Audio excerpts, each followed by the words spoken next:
Ladies and gentlemen, bass players of the world, coffee drinkers, it's the last proper official episode of the podcast of 2025. Here we are, Monday, December 22nd, 2025. It's been a minute, and there are many good reasons for that. A lot of stuff to catch you up on.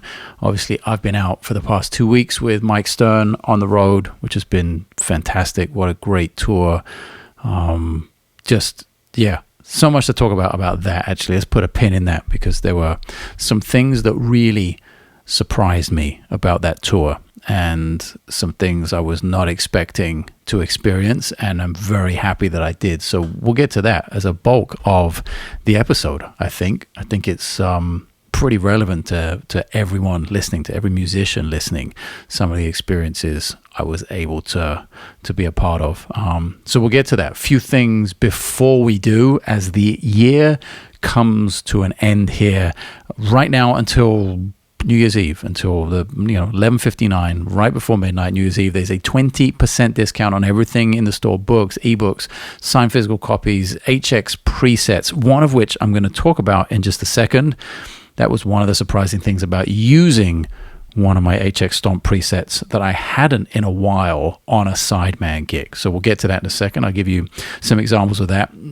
All that to say, everything is 20% off. I just got a massive influx of physical copies of all the books. So signed paperbacks are very much in stock. And I'm home now. I'm home now for a good stretch. There should be very limited delays in shipping in terms of all that stuff. Channel memberships on this channel, on the YouTube channel, if you're watching on YouTube, have been really fun. I think I mentioned it very briefly before in the newsletter, but I've been uploading the bass studio material. I kind of closed that down a few years ago. I had really no idea where to put it all, where the home for that material would be, and it was kind of all right just sitting on hard drives and not really administering it, having my lifetime members, you guys know who you are, existing where I hosted that information for everyone who had signed up for a lifetime membership. But then I uncovered a hard drive looking for some other footage, and I was like, it'd be nice to put this footage somewhere, and I don't just want to splurge it out there on the YouTube channel. That doesn't make any sense on any level. It would destroy what little algorithm success I've had with YouTube, and it just wouldn't be the right thing to do. So I figured a channel membership is the right way to go. There are 3 different levels, and I'm uploading pretty much one of the old courses per week or bi-weekly at this point, depending on my schedule. So I guess by the end of the year, by the end of 2026, there'll probably be somewhere between 700 and 800 videos, bass lessons up there. And you can access all of that through a channel membership. It'll be linked somewhere below to sign up, somewhere around the channel. And what's the last? One thing. Well, we'll talk about there is a new album coming right before the end of the year. We're kind of cranking on the mix and the master right now to be able to release it, 29th, 30th, something like that of December.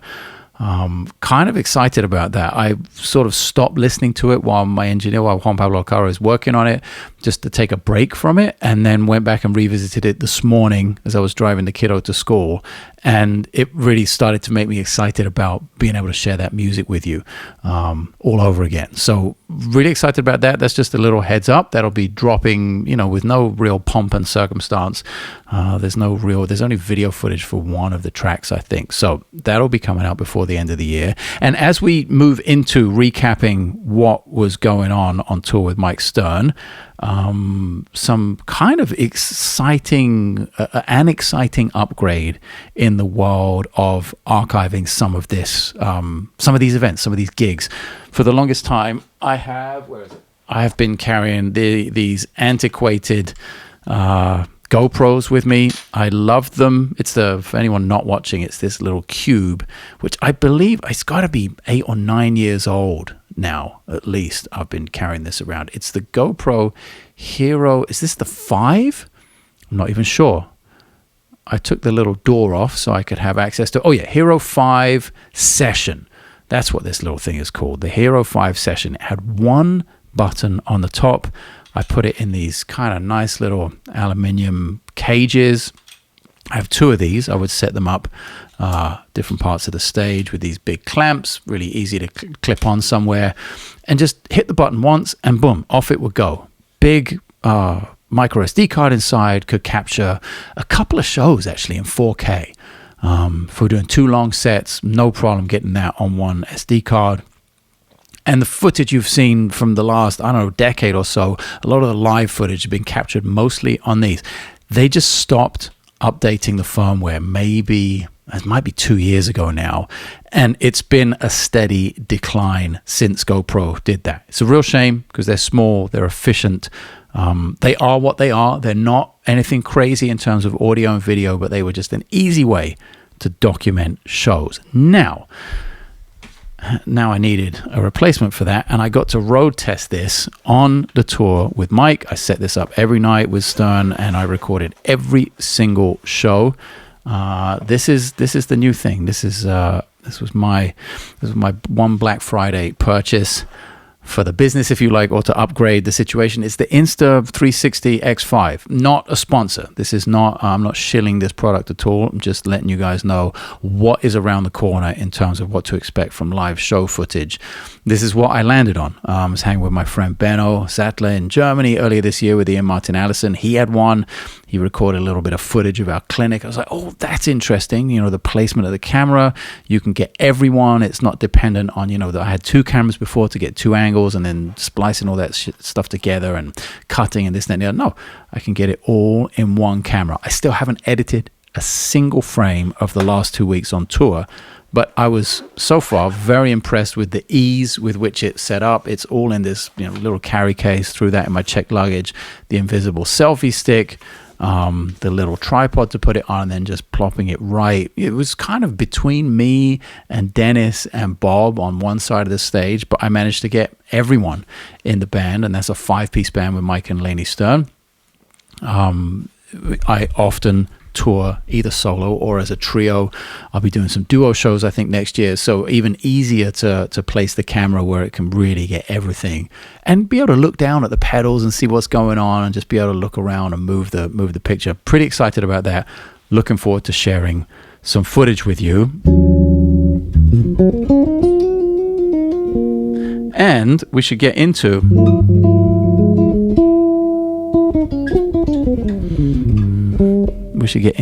what I was hinted at a little bit earlier, in that with our HX Tone presets being on sale, 20% off at the store, I was actually using one that I don't typically use as a sideman. You know, Stern, Mikey is kind enough to let everyone sort of do their own thing, have a little, I don't know, sometimes 3, 4, 5 minute window of playing on our own in the middle of the set each night.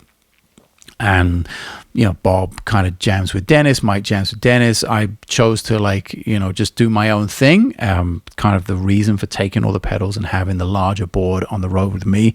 It was interesting to be able to use literally everything on the board, except for the Frantabit, which seems to be damaged, which is a real bummer because that is quite a, you know, it's quite a large element of my sound. Luckily, I have a backup, and I will attempt to send this one and get it repaired. But it was really interesting to use the Wetter box in a situation, a sideman situation, where I'm not completely focused on my own music. I do have to pay attention to something that is not part of my everyday thing. You know, playing Mike's tunes, playing with those specific musicians. That's not something I do every single day, like my own music. So it was really interesting to use the Wetter box, to be able to use the Mood Mark II, to be able to use the Meris Autobit Junior. But in that solo spot one night, I started to use my secret synth patch, which is basically, I did a video a couple of years ago. I think it was multi-effects versus pedals or something like that. You can go back and find it. It was one of my most successful videos, actually. Got hundreds of thousands of views, a couple of 100,000 views, something like that. And I was giving away a free patch. I've since bundled that free patch into one of the collections, and it's called Secret Synth. And it allows me to use a tone generator. Oops. I use a tone generator right here. Oh, and I have multiple ones. Before I make a loop with it, I have that one on a momentary switch. Ooh. I have a bit of a thicker one. I have a more mellow one. So I have 3 different tone generators. In fact, let's try the mellow one.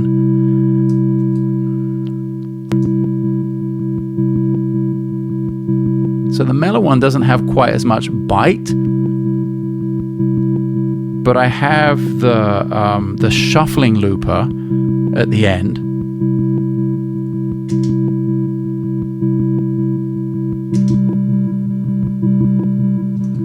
Now I've taken a slice of that and put it in my ditto looper at the very, very end of the signal chain.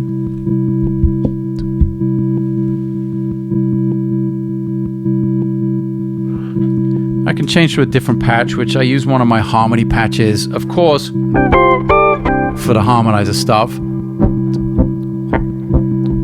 But I also find it's a good one to use when I want to be percussive.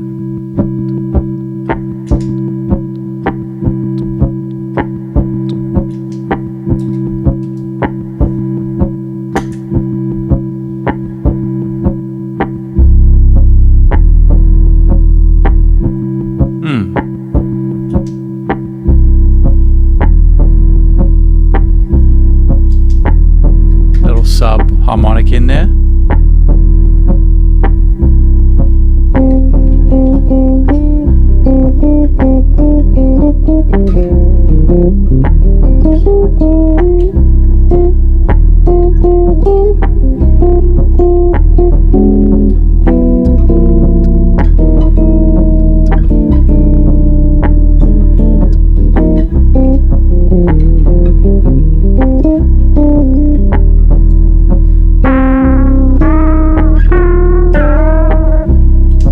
We're getting into weirdness territory. I haven't set up the generation loss properly since I got back, and that's maybe a little extreme for what I was going for.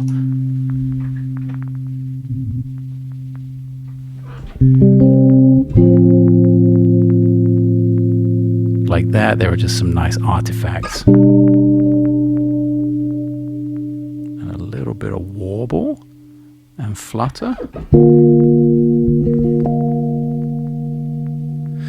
But anyway, you see what I'm getting at in terms of being able to create some sort of sequencer type situation, a much bigger sound, a much fuller sound right away. You know, normally that would take a little bit of time to build up through layers with individual pedals. Maybe I'd use some kind of I'd be faking the sequencer kind of sound.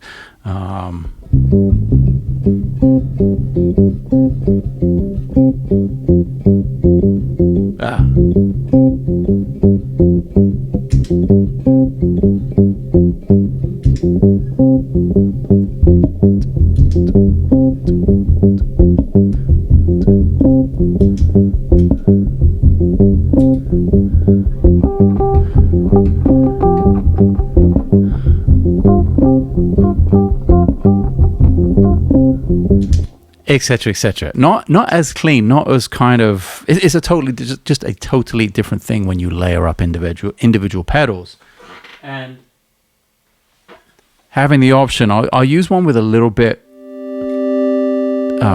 more of a range in it, not so mellow, to give you an idea of how you can really sort of almost recreate the sort of arpeggiator function on a synth.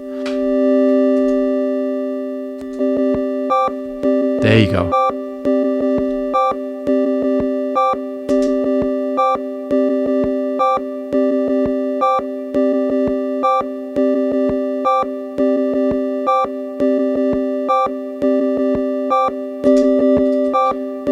And if you put enough cycles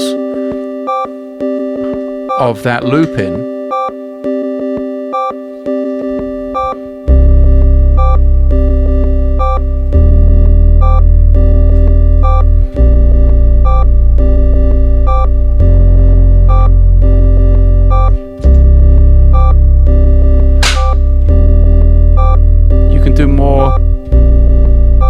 interesting things with the harmony.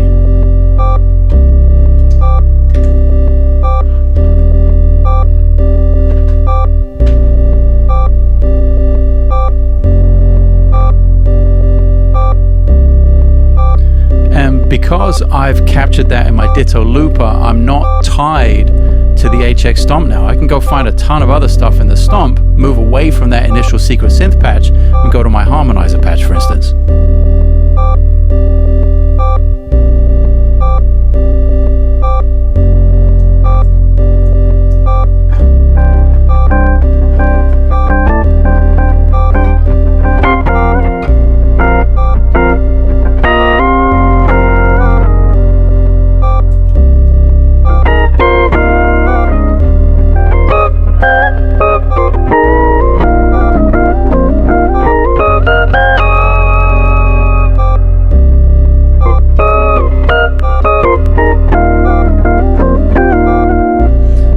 This is before I've put any sort of percussion elements in it as well. So I've been experimenting with using an octave pedal for the kick, actually.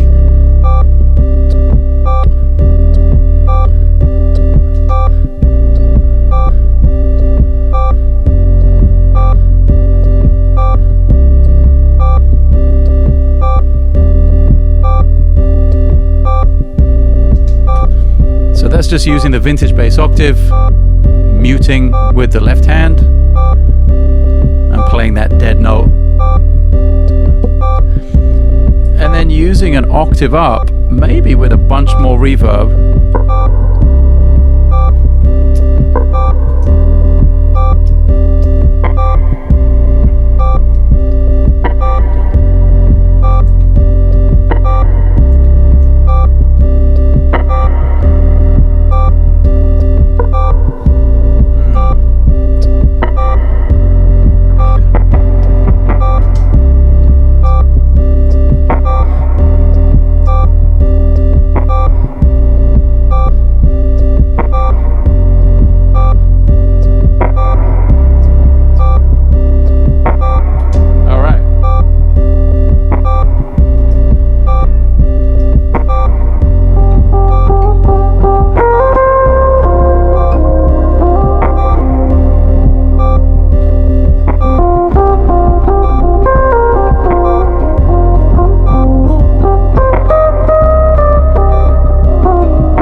And the inevitable dive into, being able to do that for an hour or so.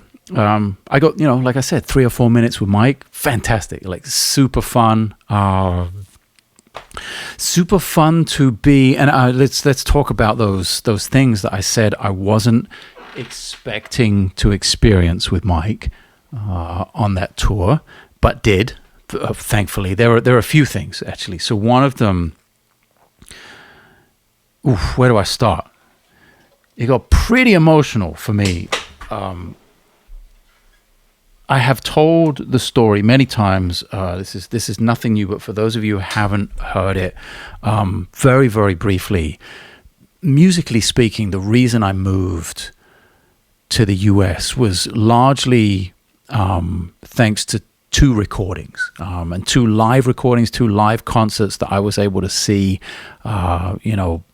dubbed from a TV broadcast onto VHS, I think, some point in the early to mid 90s when I first started playing bass, over 30 years ago now. Those being, I guess not too long after one of them was recorded, the Return of the Brecker Brothers, the 1992. I think the concert was in 1992 in Barcelona. It was a VHS, it's a DVD, it's been a Laserdisc, it's out there. It's with Dennis Chambers on drums, Mike Stone on guitar, James Genus on bass, George Whitty on keyboards, and Michael and Randy Brecker. That's one of the concerts. The other concert is Steps Ahead, Mike Manieri's band, Steps Ahead, live in Tokyo, 1986. Also with Mike Stern and Michael Brecker. Mike Manieri, obviously the band leader. Steve Smith on drums, Darryl Jones on bass. It was those two live recordings that it essentially was like, that was the tipping point of being like, what do? I love music. I love playing bass. I love this particular music, jazz and jazz fusion. And how, what's the next step? Like, what do I do? And then the realization that, okay, all of these people have some connection with New York City, for instance, and the jazz scene there. Almost everyone on that list of people that I've just mentioned. Let's go. I think Dennis is the only one who lives outside of there in Baltimore, or who did at the time, still does actually. Mike and Randy, New York. Randy's still in New York. Mike Stern is still in New York. George Whitty was in New York for the longest time. He's on the West Coast now. Mike Manieri is right around the corner from Steve Smith, who's in New York. Like, it's just, I knew that from listening to that and doing a little bit of research and talking to my heroes, talking to Lawrence Cottle, my mentor, talking to people who knew what was up, even people like Lawrence who had been in Los Angeles and New York. That was where those people were. Fast forward to meeting Ayeto and Flora, Ayeto Moreira, Flora Purim at Ronnie Scott's about a year before I ended up moving to the US, and Flora was really the catalyst of like, yeah, you have to be in the US. She was the final boss, as it were, or no, the final encourager, rather, to say, yeah, definitely do this. Follow your instincts, and my instincts, listening to these two albums in particular, had been just that. Was I've got to go to the US. So amazing now. Fast forward over 30 years. Or whatever, I mean, 27 or 28 years living here, but over 30 years since hearing that music. And I got to play, I mean, obviously the bass players, we don't play together, but everyone else I got to play with, on some level, some obviously more than others, and everyone I got to know. And obviously I play in Steve Smith's band. I play in Vital Information. Vital Information was another band that I would listen to extensively, like be on a heavy rotation in the car, on burnt CDs, on cassette tapes, whatever the medium was. Fast forward all these years later, I'm in Steve Smith's band. He was on the Steps Ahead live in Tokyo concert that inspired me to move here. Literally 3 days ago, I got back from the latest tour I've done with Mike Stern, who I've been playing with for close to 25 years now. Mike was on both of those live concerts. I've been in Randy Brecker's band on and off since almost 25 years also. I think the first time I played with Randy was 2001, maybe 2002, I don't know. But it's like that, when I say it gets emotional for me, that's why. Like, it is never, ever, it never gets old. When I look over to my right, for instance, I'm sitting on the left-hand side of the stage, and I look over to my right, and there's Dennis Chambers. And I wrote about it recently in the newsletter. You may or may not have seen that. I sometimes, have these thoughts and jot them down in the newsletter and get it out to everyone. So, and I did say I would follow up with an episode of the podcast to expand upon that, on those thoughts. And here they are. I really do sit there and look over and think, holy shit, that's Dennis Chambers. What the fuck am I doing here? I touched upon it briefly in the newsletter. I don't think it's imposter syndrome, because I'm quite confident and aware of my place and my ability to a certain extent, and I'm always open-minded enough to know that I always need to work harder, and there's always more to be had out of it. So it's not like I'm not in that confident zone of, yeah, man, I'm here and I'm the shit. Absolutely not. But I'm confident enough to know I've done the work and respected the music long enough to deserve to be there, purely because I want to be there. I think that's the thing. I think I honestly want to be there, and I'm not on any level. I'm not just going through the motions at all. There's a high amount of respect for all of those people and for that music. So in that sense, it's not imposter syndrome, but it still catches me off guard when I look over. Or, when we're playing, when we're comping, when me and Mike are playing a vamp for Dennis to be soloing over, and it's everything that I remember listening to as a kid and more. because it just keeps getting better and better and better. Like Dennis to me now goes from strength to strength. Like he had some trouble, he had some illness and some health issues, and there was a moment there where it was like, oh man, that's sad, and you only want the best for someone and to get better and to get stronger, and you hope that happens. And my goodness, it has. Can confirm, do have data to compute. He's on peak form. When I listened to John McLaughlin, Free Spirits Trio with Joey DeFrancesco and Dennis, 1996, that era, he's on that level of playing again, which is insane for someone who's now 66 and not 36. You know, it's emotional on so many levels, because it's like everything I wanted as a kid and more musically out of my life, to play with people like that. And it's the sense that, like, wow, I have so much to learn. I have so much farther to go. And can I be as good as Dennis is, you know, creatively, when I'm 66, 20 years time from now, or thereabouts? Actually, a little less, unfortunately for me. But can I be that? Yeah, can I be that powerful as a musician as Dennis is 20 years from now? And as sort of limber and loose as I was 10 years ago from where I'm at now. It's a crazy thought. And it highlights, it crystallizes everything that's necessary. It focuses the mind in, focuses the brain in on the task at hand more than anything I've ever experienced. So that's why when I say, like, perhaps everyone can relate to this. I know not everyone is on the Mike Stern tour, on a tour like that, doing that thing. But there is, perhaps you have that, you know, I don't know what I want to do right now. Maybe there's a lack of direction. Maybe there are questions being asked, big, broad, macro questions that need easy, simple answers to help you focus. I have found a lot of answers in the past 2 weeks about what it takes, about what is necessary to have some sort of trajectory that I've been thinking about and working on since I was a kid, and how to maintain that, how to continue that. And that is hugely thanks to people like Dennis Chambers, Mike Stern, of course, Steve Smith. You know, that's another one. It's I think the crazier thing is, like, I don't get to play with Dennis perhaps as much as I do with Steve, because me and Dennis play with Mike Stern as sidemen together. With Steve, I feel like I'm in a band, you know, and we actually kind of make group decisions. It's 100% Steve's band. Like it has been for over 40 years. He's the boss. There's no doubt about that. It's his name. It's Steve Smith and Vital Information. We are the Vital Information part of it. But it's a slightly different dynamic from Mike's gig, because we do make in some small part, Manuel and I have a little bit of a say. Steve is open to our opinions, both musically and sort of logistically as well. We sort of decide what gigs we might want to take. I don't just get a list of dates from Steve saying, these are the dates for 2026. We actually, you know, go back and forth, and we have a group chat, and we decide, can we do this? How is everyone's schedule? Is this going to work? You know, sometimes it's not good sometimes it's not good for either one of us. And Steve is unbelievably accommodating in that sense, because he could just go out all year, regardless of what anyone's schedule's like,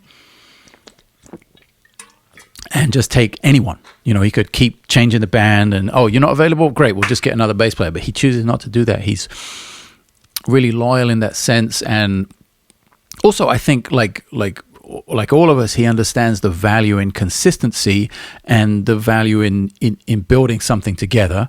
I think that's always a little more productive, maybe, and a little hipper in some sense. But it doesn't work for everyone. It's a very unique situation. I'm not saying that Mike Stern, for instance, is in any way inferior in that sense for not doing that, because he does rotate the band members quite a bit. But everyone's situation is different, and I want to highlight my experience in both camps, and how great they both are, and obviously highlight the differences and let you know, like, exactly how the sausage is made. I don't think people really do that enough, and there's a lot of, it seems to be, at least there was when when I was younger, there's like a lot of mystery surrounding that about how it works. In some senses, maybe that was a good thing back in the day. Maybe more mystery is good.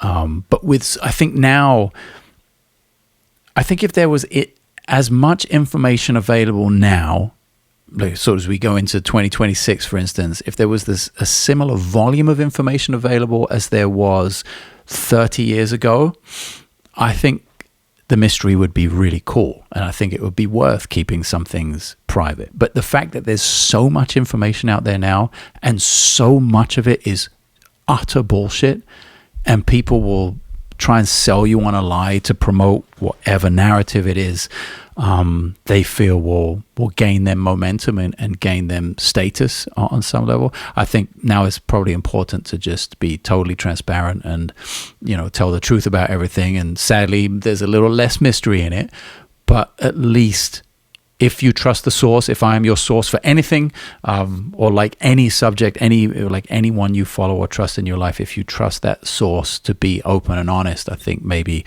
you have a little bit more of an advantage as a student, as a learner, as a professional, as someone who's just trying to assimilate knowledge, than just blindly following whatever an algorithm feeds you. So I didn't really intend to get off down the whole, hey, it's 2025 and there's a lot of bullshit out there. I didn't intend to get down that rabbit hole. But it is interesting in terms of how all that works and how it affects our little, or I guess I'm including everyone. I don't know how into this little niche is. We'll say my little niche, my little corner of the bass music world. It's interesting how it affects all of that, and how all of these differences reveal themselves when you get out there in the real world. When I'm in wherever we are, we just went to Seattle. I mean, I should talk about the shows a little bit as well. Just super fun. There were elements, like I said, with the pedalboard stuff that I didn't expect to experience. So it's always nice when you get a new experience out of something. And I can report that everything works super well. Aside from the one sort of broken pedal that I didn't get to use in the Franta bit, putting the mono pedals in the effects loop of the Caveman BP1 Compact was fantastic. Just every night, the consistency of the clean sound, so good. I just wrote a whole article on it. I have a monthly column, by the way. If you're hip to Premiere Guitar, I think they do print copies as well. So maybe there are some print versions knocking around, but for sure they're online, premierguitar.com. I have a monthly column as their sort of probably one of, I don't know if there are other people that write for the magazine for bass, but one of their bass columnists, reporters, if you like, and I share my thoughts on all kinds of different things every week. It's not like a bass lesson, like, oh, you should play D Dorian over this chord. It's not about that. It's really about real life of bass and of music and of touring and of thinking about things, hopefully trying to think about things in different ways. And my latest column is all about the clean sound, how I spent so long, as I'm sure we all do, like nerding out over gear, like, oh, this granular delay, or this fuzz has this response, or this distortion, this overdrive, this octave pedal, and A-Bing them, and like shooting things out, and this preamp, blah, blah, blah. Spent all this time working on and worrying about and thinking about pedals that made all these weird and wonderful sounds, and almost no time thinking about and nerding out about pedals that make absolutely no sound whatsoever, but really clean up the through sound, the through signal, the basic fundamental signal chain of the natural sound of the instrument. And that is something I've leaned into way more in the last months, as you've seen on the channel. The color box is sitting here staring at me still. That's going to go on a smaller board very soon, but having the BP1 Compact on the board, well, actually sitting off to the side of the board, that is an issue. I have to make some choices here, but anyway, that really helped, having that little effects loop. And also made me think about possibly, if the Caveman BP1 Compact is too big for my board to tour with, trying to find a smaller but hopefully equally clean and simple 1073 sort of style preamp to tuck under the board, and possibly having two wetter boxes to facilitate that parallel looping thing to help my through signal, to just move everything out of the way of the through signal of the bass. That's something that's on my mind. I mean, also MIDI switcher or some kind of signal switcher, I don't know. It all sort of comes down to real estate. I keep looking at the Stomp and sometimes I think like, it's a big thing. I could fit one pedal plus the Caveman in place of it. But then I'm giving up the harmonizer. It's that whole thing of balance and compromise. And so far, the Stomp wins on that so many times because it does so many things.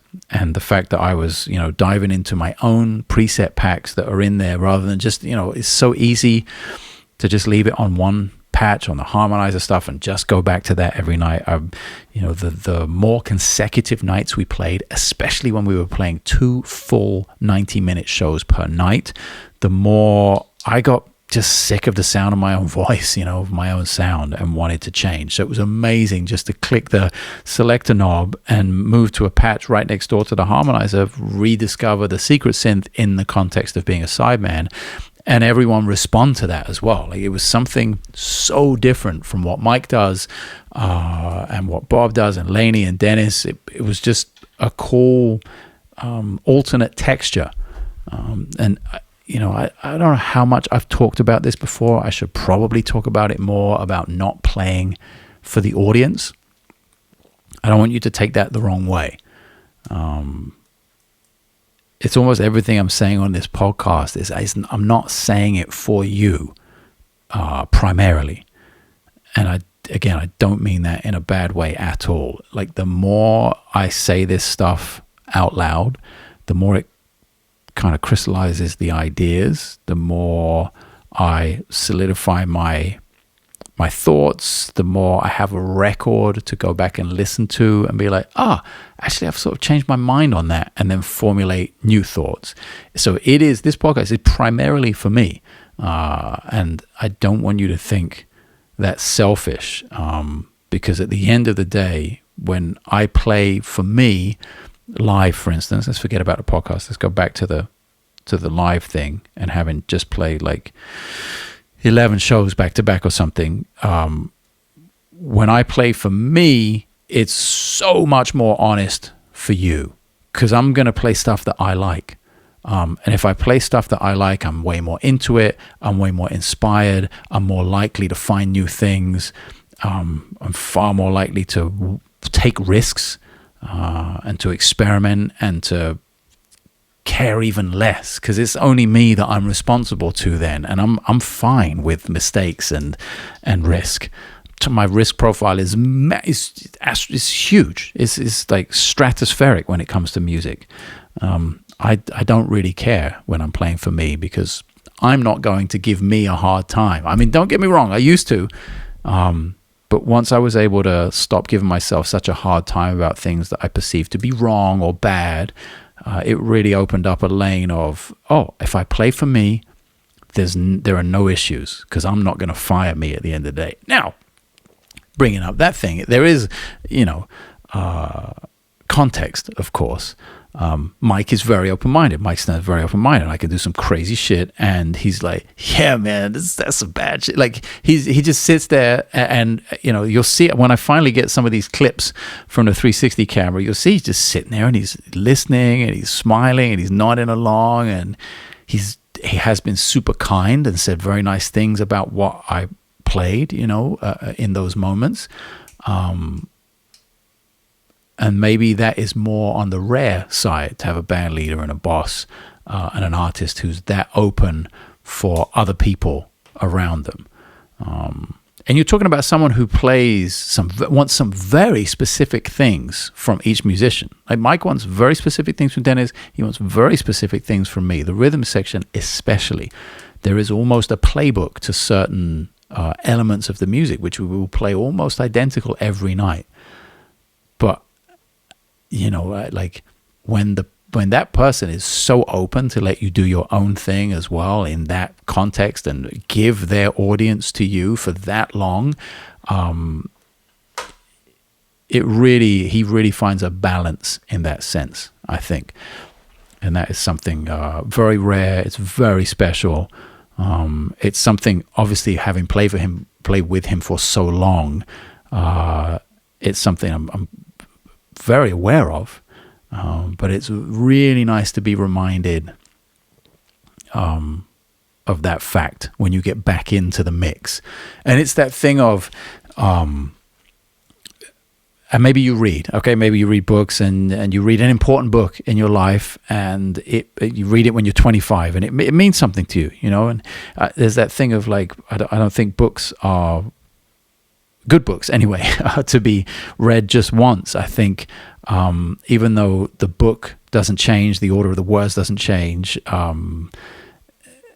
like nothing about the book changes, but you read it when you're 25, you come back when you're 35, you read it again, your entire life has changed. The meaning that you associate with the message of the book has perhaps changed. You find something different. You come back at 45, you come back 10 years later, and even again, it's changed. So I experienced that both with reading, of course, and I'm very aware right now, whatever's happening right now, the last couple of years, and the level on which I am so fortunate to be afforded to play on with the aforementioned people, with Steve Smith's band, with Manuel in the band, with Mike Stern's band, with Dennis Chambers and Bob Francisci. Like, I'm afforded this unbelievable opportunity to play at the highest level. And because I've done that for some decades now, I've been able to experience that at different parts of my life, actually playing some of the exact same music. There's one tune in Mike's set that hasn't changed since I first started playing with him. So I've played that one song, Wishing Well, for 20-something years with Mike, 25 years, close to that. But the experience playing it the last 2 weeks was completely different from playing it 2 decades ago when I was 25, for instance, or 27. And I'm really starting to be aware of that more than ever. I think the difference between 25 and 35 was maybe not as great because my awareness probably wasn't where it needed to be. And I had too much noise going on in my life. Oh, and we've lost the camera. Oh, fantastic. So we're going like super... I don't know how long I've been talking and we lost the camera. That's a bummer. Overheating, maybe? Can't be. California is cold right now. Hate it when that happens. Bummer. I'll go recover that in a minute. But yeah, let's get back to the point. We will have been audio only for some minutes at this point. But the point being, there was a lot of noise going on in the mid-30s. And I was about to say I wasn't concentrating on the right things. But maybe the more honest way of saying that is I wasn't concentrating then on the things I think I should have been now. And I've just refined the process a little better than it was 10 or 12 years ago, to the point where I give myself space, give myself time to really soak up the experience. I always talk about there are only 2 things I'm conscious of when I play. And maybe I should be more specific it's really more about when I'm improvising, when I'm in that moment of flow state. There's change and there's repetition. Those are the 2 main things the 2 only things I'm really conscious of. You know, have I been playing the same idea over and over and over? Does it need change? Do we need to develop that idea and move on? Or have I been kind of all over the place and actually we need to focus in on some sort of rhythmic motif and use repetition to bolster the story and to connect with the listener, you know?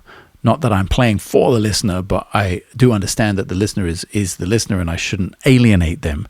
Not necessarily in my specific note choice, but in the overall shape of the story I'm trying to tell.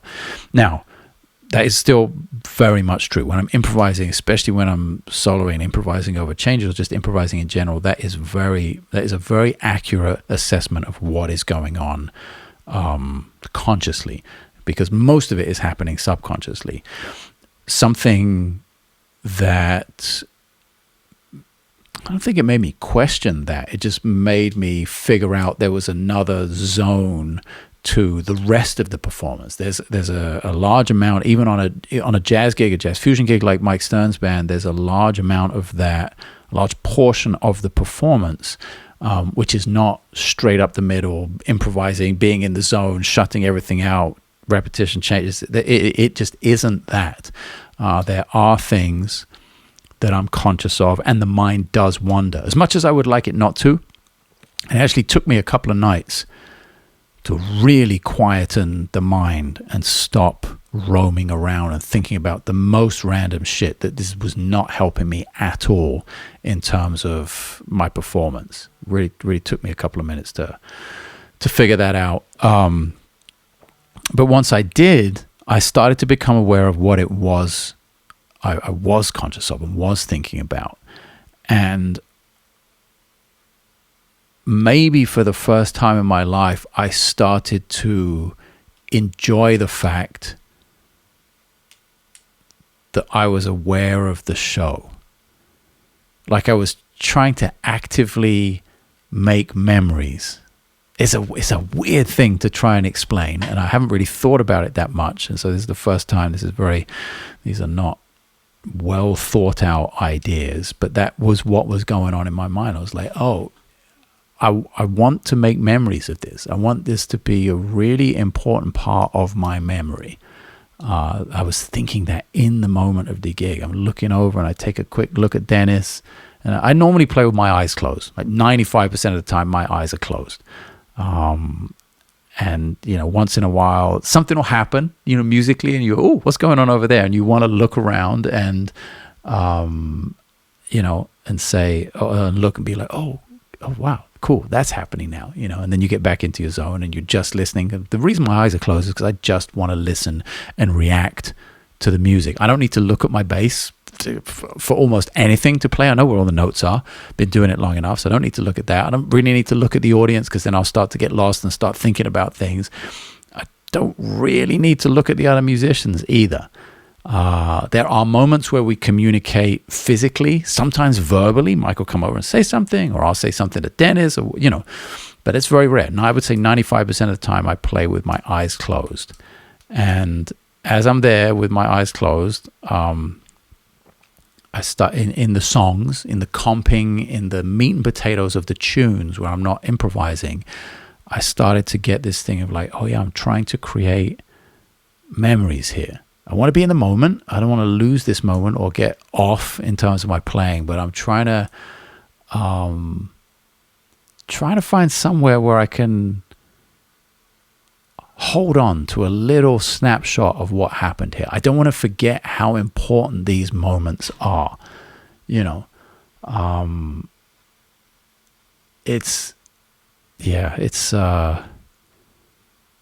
think that was super emotional. And maybe it's the age thing, the difference between experiencing the song at 25 and at 35 and now at 47, and everyone's getting older. Mike is in his 70s, Dennis is in his 60s, I'm in my 40s, Bobby had his birthday on a tour, he's in his 60s, and I don't want to be morbid or anything like that, but there's the inevitability of, I wasn't thinking like, oh, this will be the last time I play with these guys by any stretch of the imagination, but it was an awareness of the fact that I know how important, how fun, and how fundamental this music and these people are to my entire career and musical existence. And at some point I have to accept the fact that I won't be able to do this with them anymore. And that was really like crushingly sad. I had moments of like crushing sadness at times on the gig. In the middle of songs, I started to think about that and get really sad. I might even have come close to crying at one point. Good luck, good job, my eyes were closed. Thankfully, that was not the overall experience, the dominant experience, and that went away pretty quickly because you're in the middle of this great, fun thing. But there was an element of that, and I wanted to make really positive memories of that time with those people who are so important to me. And this is quite rambling and not very focused in terms of a concept or a thought or a philosophy, but it is what has just happened. And again, This podcast is predominantly for me, so I want to be able to have those thoughts on record. So at some point, maybe I'll hear clips of it and go back and be like, oh yeah, okay. And then I can start to solidify the thoughts and come up with better ideas surrounding them. But it was very, very interesting, and new, So even if the experience is sad or negative, not that I saw it as negative, but it was sad at times. Even if it is sad and potentially negative, who knows, it still remains very interesting and something I can continue to learn from. Which at the end of the day that's it. That's the key. Yeah. I guess there's a lot more to say about that, but this podcast will be like 9 hours long if I do that, and we don't have time for it. Nobody does. It's Christmas. It's the holidays. Everyone's busy. I appreciate you getting this far into the podcast. Maybe throw the Santa emoji in the comments if you want to leave a comment, and make sure I see it. Leave the Santa emoji, and just appreciate you guys spending a lot of time with me this year. Looked at the stats, the watch view time and of the channel is pretty crazy, even on my little corner of the bass world with relatively few of you out there, subscribers, etc. It's really it means a lot. It means a lot to be able to share it. Know I have a sort of safe space and a great community to be around of people. Very much appreciate that. Looking forward to much more recording and touring in 2026. Go check the tour dates. European tour with Osnoy and Clarence Penn coming up in May. I'll be in China and Asia, Hong Kong, Taiwan, bunch of places in April with Vital Information. We'll be in Japan in March with Vital Information. I'll be in the UK in June with Vital Information, and who knows what the second half of the year holds. Maybe some more Mike Stern dates. Not quite sure at this point, but yeah, stay tuned. Stay up on the website, janekgwizdala.com. Join the newsletter. It's free and it's linked below. And like I said, 20% off the store through midnight on New Year's Eve. Love you guys. See you soon.